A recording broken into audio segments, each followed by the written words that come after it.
కాళేశ్వరం ప్రాజెక్టుపై PC Ghosh commission నివేదిక ఇచ్చింది. కేసీఆర్ అరెస్ట్ అయ్యే అవకాశం ఉందా?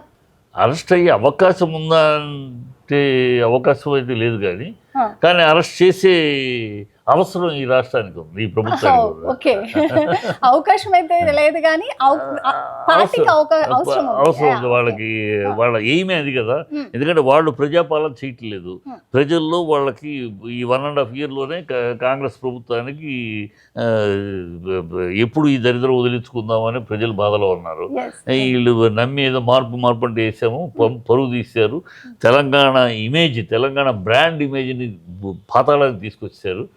ఒకప్పుడు 2 సంవత్సరాల క్రితం తెలంగాణ అంటే దేశం మొత్తం తిరిగి చూస్తుంది, ఎమర్జింగ్ పవర్ఫుల్ స్టేట్ అని అంత గొప్పగా చూసింది. తెలంగాణ సీఎం అంటే ఒక నేషనల్ లీడర్ లెవెల్లో చూసింది. ఇప్పుడు ఎక్కడ అంటే మన తెలంగాణ బీహార్ తోటిని అక్కడితోటి పోలుస్తున్నారు. ఏముంది అక్కడ, అన్ని గొడవలు అన్నీ తప్పితే ఇంకేమీ లేదు, పాలన లేదు, ఏమి లేదు, కమిషన్లు తప్పితే ఇంకేం లేదు. ఎవడు వచ్చేవాడు కూడా వెనక్కి వెళ్ళిపోతున్నాడు వీళ్ళకి మూటలు ఇవ్వలేక. ఈ పరిస్థితిలో ఉంది. సో దీని నుంచి డైవర్ట్ కావాలి. ప్రజల నిరాశ నిస్పృహల నుంచి, ప్రజలు మేము వంచబడ్డాం, మోసపడ్డాం, వీళ్ళ వల్ల మోసపోయామనే డిసప్పాయింట్మెంట్లో ఉన్నారు. వాళ్ళు ఆ డిసప్పాయింట్మెంట్ డైవర్ట్ చేయడానికి ఇప్పుడు డైవర్ట్ చేయాలి. ఎన్నికలు వస్తాయి, ఏదో డైవర్ట్ చేయాలంటే కేసీఆర్ని అరెస్ట్ చేసి లోపల అది ఈ మిగతా పక్కలు పట్టించుకుంటారు. మీడియా కూడా మిగతా వదిలేస్తుంది కదా. ఈ మిగతా విషయాలు పాలన ఏంటి, ప్రజలకు జరుగుతున్న అన్యాయం ఏంటి, ప్రజలకి మీరు ఇచ్చిన మాటలు ఏంటి, మీరు చేస్తున్న పనులు ఏంటి, రుణమాఫీ అని 42,000 కోట్ల రుణమాఫీ ఉంటే 12 కోట్లకి ఇచ్చేసేసామని అబద్ధం ఆడితే ఎట్లాగూ ఇన్ని డ్రామాలు చేస్తూ ఉంటే ప్రజలు నిలదీస్తున్నారు, ఎక్కడికెళ్తే ఉమ్మూస్తున్నారు, చేత్కరిస్తున్నారు. ముసలాళ్ళు అయితే శాపరార్థాలు పెడుతున్నారు. ఆడాడు రేవంత్ రెడ్డి పేరు చెప్తే తల తిరుగుతున్నారు. ఈ స్థాయిలో దాని నుంచి డైవర్ట్ చేయడానికి కేసీఆర్ని అరెస్ట్ చేసేస్తే కేసీఆర్ మీద మాట్లాడుతూ ఉంటారు. ఏమన్నా అర్థం ఉందా? వాళ్ళు స్టేట్లో మేము పెట్టిన సిటీ, మీ మనుషులు మీరు పెట్టిన రిపోర్ట్ అది. కేసీఆర్ చెప్పాడట, ఇంజనీర్ చేశాడట. లోకంలో ఎక్కడైనా ఉంటే ఒక సీఎం సజెషన్ చేస్తాడు, సలహా ఇస్తాడు, అడ్వైస్ చేస్తాడు, నాయన మీరు ఈ ప్రాజెక్ట్ ఇంకో 4 జిల్లాలు కూడా కలిసేటట్టు ఏమైనా చేస్తే ఎలా ఉంటుంది చూడండి, వాళ్ళకు కూడా నీళ్ళు అందేటట్టు చూడండి, ఇలాంటి ఏదో సలహాలు ఇస్తారు. ఇంజనీరింగ్ పనులు ఆయన చెప్పుడు కదా, ఇంజనీరింగ్ డిజైన్ ఆయన చేయలేడు కదా, ఏ సీఎం చేయడు కదా, అది ఆయనే డిజైన్ చేశాడు. ఆయనే చెప్పినట్టే ఇంజనీర్లు అంటే ఇంజనీర్లు అంత దద్దమ్మలా. ఒక ప్రాజెక్ట్ అంటే ఇలాంటి కాళేశ్వరం ప్రాజెక్టులో 100 ఇంజనీర్లు ఉంటారు, ప్రాజెక్ట్ మేనేజర్, రిపోర్ట్ ఎంతోమంది ఉంటారు, టెక్నికల్ వాళ్ళు అంత ఎదవలా, అంత పప్పు శుద్ధలా. ఈయన ఇక్కడ పెట్టండి పిల్లలు, అక్కడ పెట్టండి పిల్లలు అంటే ఈయన మాట వింటారు. బుద్ధుండాలిగా మాట్లాడేప్పుడు అంత జనాలు. ఇప్పుడు ఇలాంటి ఇది మెడ్రాస్లో, ఆంధ్రాలో వచ్చారు, ప్రపంచంలో ఫస్ట్ టైం ఇది కాదే. గుజరాత్ డ్యామ్ కట్టినప్పుడు జరిగింది, మహారాష్ట్ర డ్యామ్ కట్టినప్పుడు జరిగినప్పుడు ఏం చేస్తారు, ఆటోమేటిక్గా టెక్నికల్ మిస్టేక్ జరుగుతూ ఉంటాయి. అది దాని మీద పెద్ద ఇమీడియట్గా ఆ భాగాన్ని ఇమీడియట్గా టప్పని కూర్చోబెట్టి రిపేర్ చేసి ఇమీడియట్గా యాక్షన్ తీసుకుని యుద్ధ ప్రాతికి మీద దాన్ని రిపేర్ చేసి కరెక్ట్ చేస్తారు. అలాగే జరిగింది గతంలో. మన కర్మ ఏంటో ఈ రాజకీయాలు ఇక్కడ. అరే ఒక ప్రాజెక్టు చిన్న మేడిగడ్డ బేట జారింది, దాని ఏడు కుంగింది. Yes, technical mistake, engineering mistake. దాన్ని ఇమీడియట్గా సెట్ చేసి రెక్టిఫై చేసి దాన్ని కరెక్ట్ చేసుకోవాలి. అది మన పరువు కాపాడుకోవాలి. మన ఇక్కడ రాజకీయాల కోసమే రాష్ట్ర పరువు తీసేయటం.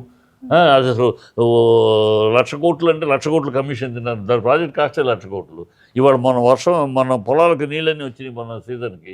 ఎక్కడి నుంచి వచ్చినాయి? కాళేశ్వరం నుంచే కదా. ఇంత బోగస్ చేసి అంతే. అసలు తెలంగాణకి ప్రాజెక్ట్ కట్టుకోవడం తెలియదు, చేత కాదు, ఆ ఫెయిల్యూర్ అని ప్రపంచానికి మన అలర్ట్ చేసుకుని మన జరిగింది రొటీన్. అది ఎక్కడో చాలా ప్రాజెక్టులు, నర్మదా జరిగింది, ఇంకోతోట జరిగింది, చాలా ప్రాజెక్టులు కట్టినప్పుడు ఇలాంటి ఏదో ఒకటి అలా జరుగుతాయి. ఆటోమేటిక్గా రెక్టిఫై చేస్తారు. That is routine process. దాన్ని ఇంత అల్లరి చేసి ఇంత రాజకీయంగా దాన్ని వాడుకుని రాజకీయం చేయాలని దౌర్భాగ్యం మన రాష్ట్ర ప్రభుత్వానికి ఉంది. అది చేస్తే ఇంకా వాళ్ళ పతనం, ఇలాంటివి చేస్తున్న కొద్దీ వాళ్ళ పతనానికి వాళ్ళే గొయ్యి తవ్వుకుంటున్నట్టే, వాళ్ళ పతనానికి వాళ్ళ సమాధులకు వాళ్ళే గోతులు తవ్వుకుంటున్నట్టే. అదే జరుగుతుంది. ఈ కాంగ్రెస్ ప్రభుత్వం బుద్ధిహీనంగా ప్రవర్తిస్తుంది. ఏదో ఆయన్ని బదనాం చేసేస్తే, ఆయన్ని అల్లరి చేసేస్తే వాళ్ళకేదో ప్రజల్లో పెరుగుదల వస్తుంది, ప్రజలు ఇంకా అసహించుకుంటున్నారు. టాపిక్ క్రియేట్ చేద్దాం అనుకుంటున్నారా, డైవర్ట్ చేస్తున్నారా? వాళ్ళు ఇచ్చే హామీలు ఇవన్నీ పట్టించుకోకుండా ఉండడం కోసమే చేస్తున్నారు. ఇది ప్రజలు గుర్తిస్తున్నారు, ప్రజలు గమనిస్తున్నారు. వీళ్ళకి అది అంత విజ్ఞత లేదు. వీళ్ళకి ఎంతసేపు మూటలు, పైకి ఎన్ని మూటలు పంపించాలి, మనం ఎన్ని మూటలు సర్దుకోవాలి. మళ్ళీ 5 ఏళ్ళు వచ్చేలోపు మళ్ళీ తర్వాత ఉండడం తెలియదు. ఇది ఎప్పుడు ఉండరు వీళ్ళు. ఒకసారి 5 ఏళ్ళు అయినాక మళ్ళీ తరుపుకోవడం, మళ్ళీ గొతిగా నక్కలాగా ఎక్కడో దాక్కుని ఉంటారు. మళ్ళీ ఎలక్షన్లు వచ్చేటప్పటికి 10 ఏళ్ళు దాకా గ్యాప్ తీసుకుని మళ్ళీ ఎలక్షన్ వచ్చి ఏదో ఒక అబద్ధాలతోటి మొదలవుతారు. వీళ్ళకి ఆఖరి కష్టాలు అయ్యి. అదైతే నిజంగా ప్రజల అభిమానంతో ప్రజలు వీళ్ళు కావాలి అని నేను ఇప్పుడు మొన్న కూడా ఎన్నికల్లో ప్రజలు కాంగ్రెస్ కావాలన్నా కాదు, ఒక ఈక్వేషన్లో ప్రజలు కాంగ్రెస్ కావాలనుకుంటే 90 సీట్లు ఇచ్చేవారు. 64 ఇచ్చి 56లో ఓడించారు, 56 సీట్లు ఓడించారు కదా. ఒక లెక్క ఈక్వేషన్లో ఒక లెక్క తన్నింది, వీళ్ళకి అదృష్టం కలిసి వచ్చింది. అదే బీజేపీ చేసిన తప్పు, బీఆర్ఎస్ చేసిన ఒక అలక్ష్యము, ఒక ఓవర్ కాన్ఫిడెన్సు అన్నీ కలిసి వచ్చినాయి. అంతే ప్రజలు వీళ్ళు కావాలని కాదు. ప్రజలు ఎప్పుడూ కాంగ్రెస్ని ఎప్పుడో దేశమంతా తరిమి కొడుతున్నారు. వీళ్ళు కాంగ్రెస్ అనేది అవినీతికి, ఆశ్రిత పక్షపాతానికి చిరునామా. వాళ్ళు దోపిడీకి దోచుకోవటానికి మార్గాలు వెతికే అన్వేషకులు, వాళ్ళు అబద్ధాల ఆరబోత వ్యక్తులు అని ప్రజలకు బాగా తెలుసు. వీళ్ళు డ్రామాలు ఆడతారు, కథలు చెప్తారు, కహానీలు చెప్తారు. మా సోనియా మొన్నటిదాకా గతంలో ఇందిరాగాంధీ మొహం చూపించి ఓట్లు అడుగుతారు. నిన్నటి నుంచి రాజీవ్ గాంధీ ఓట్లే మొహం చూపించి, ఇప్పుడు సోనియా గాంధీ రాహుల్ గాంధీ మొహం చూపించి అడుగుతున్నారు.